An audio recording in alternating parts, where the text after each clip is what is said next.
أيوة يا دكتور يحيى، أنا تحت ضغط جامد، الحركة حواليا بقت مستحيلة والهضم متلخبط خالص. أهلا يا كبد، سامعك. احكي لي إيه اللي حصل خلى ميزان الجسم كله والهضم يتلخبط كده؟ يا دكتور، هجوم مفاجئ من السكريات والدهون خلاني أحتقن بالدم، وحاسس الحركة الميكانيكية بتاعتي مش مظبوطة.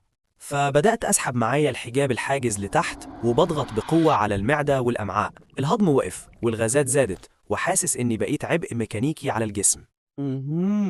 وعلشان كده الشد وصل لفقرات الظهر وبدأ يسمع في الكتف اليمين؟ بالظبط يا دكتور، الجسم كله بقى مشدود ومخنوق هضميا وميكانيكيا، والناس فاكرة إنه مجرد وجع ظهر، بس البداية كانت من عندي أنا.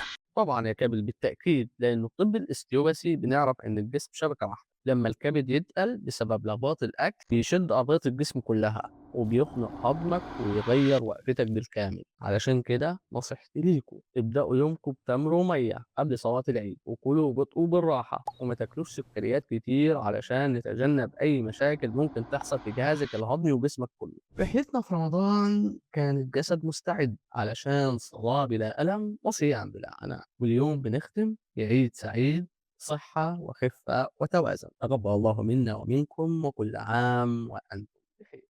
شكرا يا دكتور يحيى إنك سمعتني ووضحت للناس إزاي تريحني، كده أقدر أعيد معاهم بجد. كل سنة وأنت طيب.